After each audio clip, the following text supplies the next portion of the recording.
This is my poem. It's called, well, actually the poem's just called A Poem for Advent. But it has 3 parts, each one with a separate title. Another Advent of Hope. Sometimes our yesterdays and tomorrows are so faint, like faces of ghosts in a frosted pane. We make rough idols gleam in vain idols, mingling hope and sin, staining reverence, ripe cause for atonement. Prayer goes beyond meaning, and from moments into being, where only sparks fly up from dim places in ourselves, beyond conscious thought.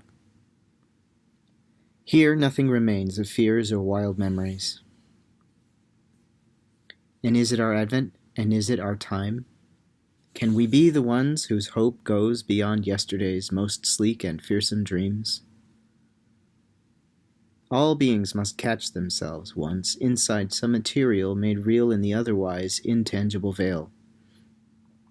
Catch themselves by being caught, that is, by a hope they themselves could not imagine. No dream can ever equal the mystery of the truly real when it shines down into our bold disasters, burns the coldest crags with the warmest fire, alights at our window and knocks, and we realize that we never were inside as we thought, but standing out in the cold while the door was wide open. And then, through our mind's window, we see our own heart's fire, which is made of the light of all people, forever and today. The invitation to see this mutation is always forever. But we cannot change without climbing past insecurity, back into a reformed past, learning again the shape of grace. We can whisper, and we can dream, and we can madden, and we can burn. But can we climb through every window, even the ones not yet open, and call the names of the lost to see if they can be found? This is the challenge of hope, something we call acceptance. The stronger the gale, the deeper the drive to dredge our inmost voice from out of its wilderness. The deeper the pain, the stronger the rage to devour life, suck out its marrow and leave only the bones. To gain any wisdom in dark seasons, it requires more death than we are ready to take, though we know that death must lead to life. We say we want bridges to cross from despair to hope. We pledge our hearts, wailing against the distance. Then, suddenly someday we're looking back and we're across. Funny thing, miracles. They don't require careful bridges built across wide expanses. Only the patience to see ourselves walking on water after all these years. We want for beauty in grim night, but paint our canvases with brushstrokes of folly, never letting emptiness tickle the urge to let go, to find the sparkling universe outside of ourselves, where divine love waits, more beautiful than dreams. In still anticipation, we can enjoy unbroken reverence, letting go of our needs, even the need to be reverent. This is the truth we forgot to see, because we wanted the world instead.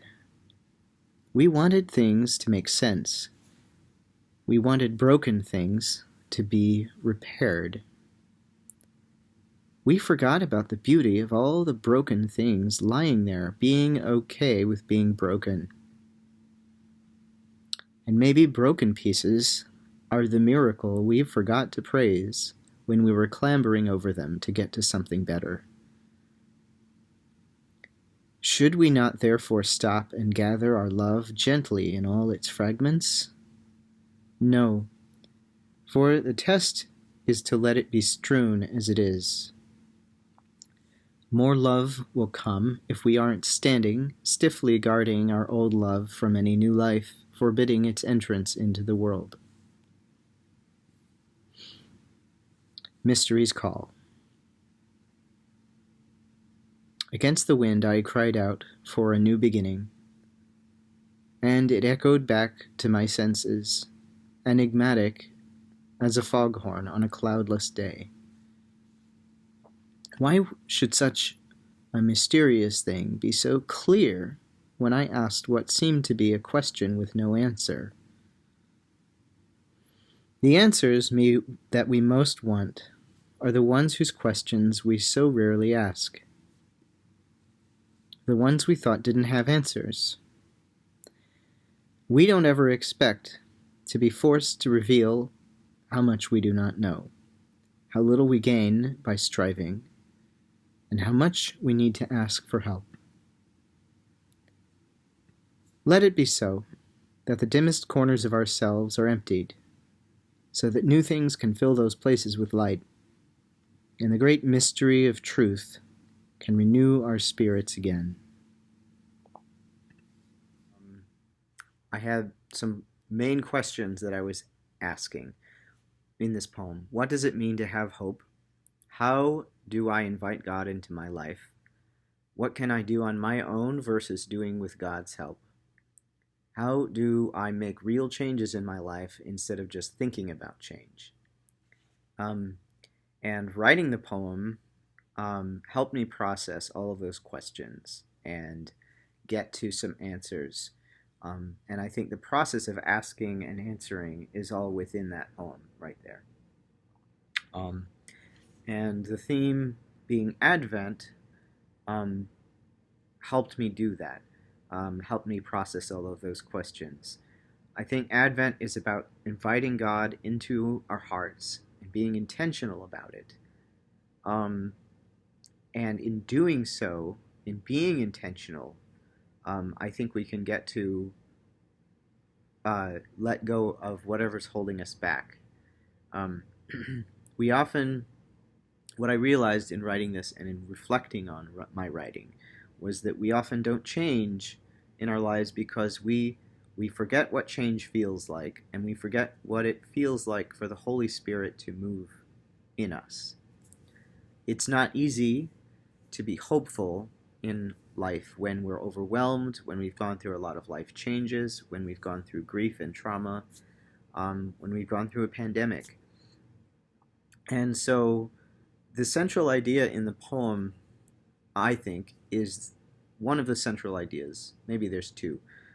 The first main central idea is this idea of walking on water. And I think that walking on water is something that we can only do if God is acting through us.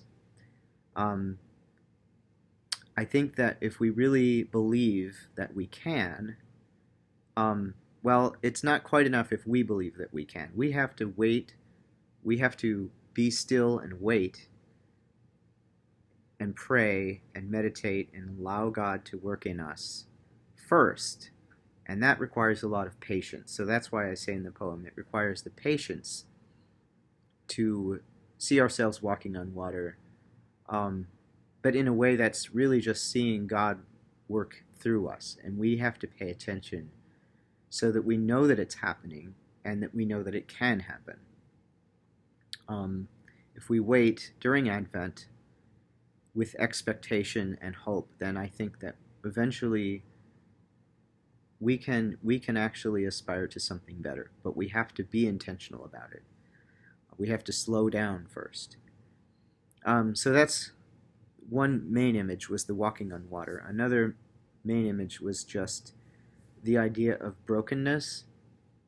And it's a difference between how we see ourselves versus how God sees us. I think God sees us not as broken. I think that we often think about brokenness in a Christian context, but as I thought about it, I thought that we see ourselves often as very broken. Like, I can't do it.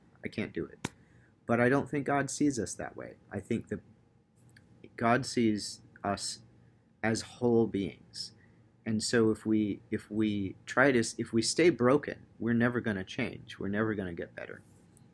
We have to understand that sometimes we just have to let our broken pieces stay broken. God can mend those pieces together. We don't have to be perfect. So yeah, another thing that I was meditating on before I wrote this, the week before I wrote the poem, I was reading the book of Job. I read the whole thing. I never actually read it before. And so Job asks a lot of questions of God, things that don't seem to have answers. God answers in a way that isn't exactly a straight answer. And it's very forceful. So to me, that really started me thinking about what is change? What is God in our lives? How do we even recognize God? Because Job was asking, where is God? Where is God in the midst of human suffering? And God just says, you can't possibly understand. You just have to trust. And so, yeah, that really was the foundation for writing this, and also reflecting on the pandemic and my own life changes, and on Advent and what does it mean to change. There's a lot of things in there. We can think about the relationship of humans to God, the relationship of ourselves to a better version of ourselves, and even the relationship of a question to an answer. All of that, I think, is in that poem. So hopefully that gives you an idea of where I was coming from.